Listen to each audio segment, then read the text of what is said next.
ये गलतफहमी मत पा लीजिए कि नॉमिनी का नाम दिया गया यानी कि नॉमिनी को ही पैसा मिल जाएगा, नॉमिनी ही उसको इस्तेमाल करने लग जाएगा। एक नॉमिनी का अधिकार क्या है?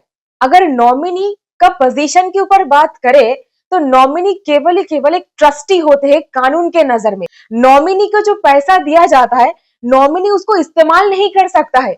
अल्टीमेटली नॉमिनी पैसा को लीगल एयर्स को ही हैंडओवर करेगा। यही कानून के नजर में एक नॉमिनी का पोजीशन है। नॉमिनी एक ट्रस्टी, एक कस्टोडियन के रूप में काम करता है। तो यहीं पर एक सवाल आता है, अगर मान लीजिए आपके नाम पर एक प्रोविडेंट फंड है, आप वहां पर आपके कोई फैमिली मेंबर को नॉमिनी बना करके जा रहे हो, ऐसे परिस्थिति में सरकार अगर रोक दे कि नॉमिनी को पैसा नहीं दिया जा सकता है, जाओ लीगल एयर को जा करके बुलाओ, सक्सेशन सर्टिफिकेट लाओ, ऐसे परिस्थिति में आपको क्या करना है? तो क्या नॉमिनी होने के नाते मैं पैसा को कलेक्ट भी नहीं कर सकती?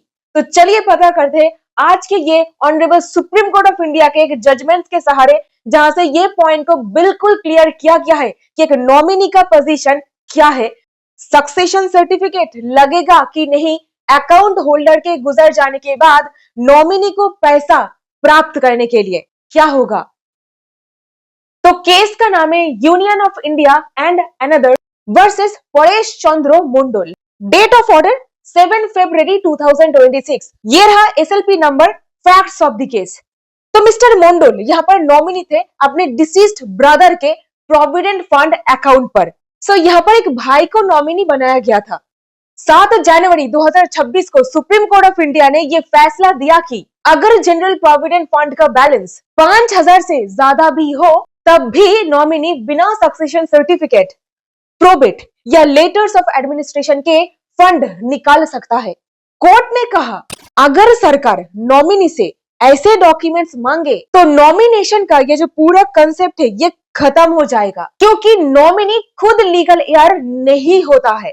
अब लीगल एयर मतलब क्या? लीगल एयर का मतलब कानूनी वारिस। तो जिस परिस्थिति में नॉमिनी खुद एक लीगल एयर नहीं है, उस पर्टिकुलर परिस्थिति में नॉमिनी केवल एक कस्टोडियन, केयर टेकर के नाते पैसा को कलेक्ट करेगा, होल्ड करेगा, क्योंकि नॉमिनी को उस परिस्थिति में अपॉइंट किया जाता है पैसा को रिसीव करने के लिए। यह सिचुएशन तब बनी जब कैलकाटा हाईकोर्ट और ट्राइब्यूनल दोनों ने मिस्टर मंडल के फेवर में जजमेंट सुनाई, क्योंकि मिस्टर मंडल अपने गुजर गए भाई के नॉमिनी थे। यहाँ पर क्या हुआ दोस्तों, जरा ध्यान से सुनिए।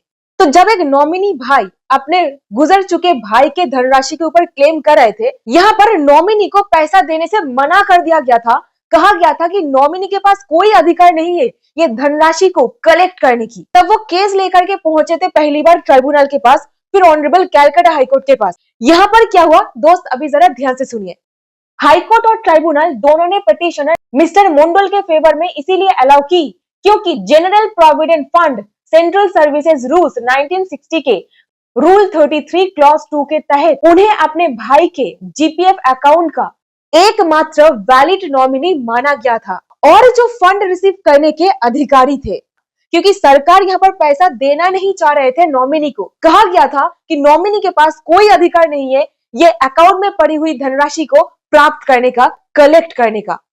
तो उनके तरफ से ये कहा गया कि 12 अक्टूबर 2022 को मृतक के कुछ भतीजों के द्वारा एक ऐतराज जताया गया कि मिस्टर मंडल के पास ये पैसा नहीं जाना चाहिए। उन्होंने मिस्टर मंडल के भाई के जीपीएफ अकाउंट में पड़े पैसों पर उनके दावे को चैलेंज कर दिया, यानी कि ऑब्जेक्शन कर दिया कि इनको पैसा नहीं जाना चाहिए।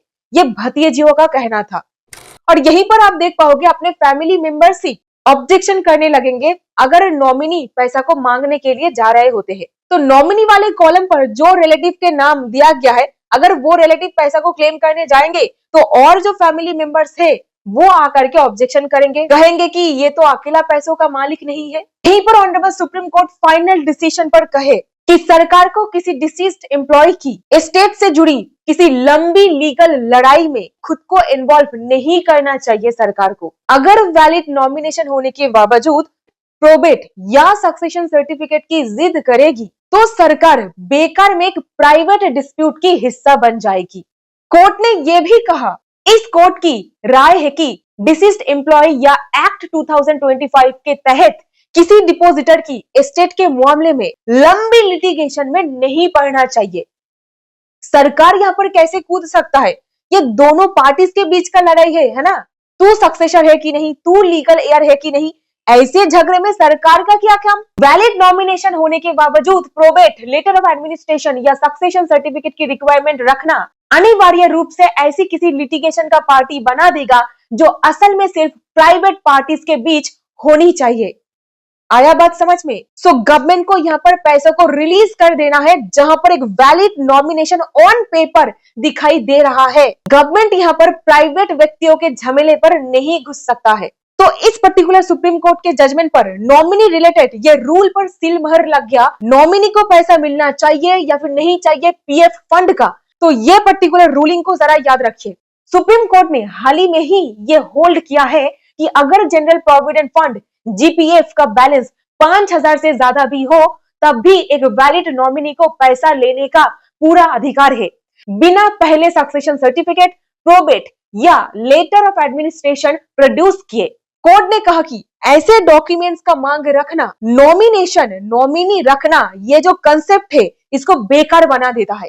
और कोर्ट ने आगे कहा, इसीलिए ये कोर्ट ये राय रखती है कि जब नॉमिनेशन वैलिड हो तब डिसीज्ड यानी कि मृतक अकाउंट होल्डर या फिर सब्सक्राइबर के प्रोविडेंट फंड अकाउंट में जो पैसा पड़ा हुआ है उसे नॉमिनी को रिलीज किया जाना चाहिए।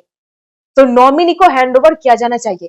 और यहीं पर एक और लाइन भी कहा गया, हालांकि नॉमिनी एक कस्टोडियन होता है, एक केयर टेकर होता है, नॉमिनी अल्टीमेटली जाकर के पैसों को लीगल एयर को ही हैंडओवर करेगा। नॉमिनी जस्ट एक मेयर ट्रस्टी होता है, कलेक्ट करता है पैसों को। इस पर्टिकुलर जजमेंट पर कहा गया है जो कि मैं यहाँ पर डिस्कस करी हूँ डिटेल में। सो अगर इस वीडियो से आपको कुछ वैल्यू मिला है, जरूर इस वीडियो से भी मिलेगा। डिटेल में इसको चेकआउट कीजिए। नॉमिनी का पोजीशन क्या है इसको क्लियर कीजिए अपने दिमाग पर। ये गलतफहमी मत पा लीजिए कि नॉमिनी का नाम दिया गया यानी कि नॉमिनी को ही पैसा मिल जाएगा, नॉमिनी ही उसको इस्तेमाल करने लग जाएगा। So that's it in this video. उम्मीद करते हो आपको इस वीडियो से कुछ ना कुछ वैल्यू मिला है। अगर मिला इसे एक लाइक, चैनल को सब्सक्राइब और जरूर इसे अपने दोस्तों के साथ शेयर कीजिए। मिलती हूँ ऐसी और वीडियोस के साथ। बहुत बहुत धन्यवाद।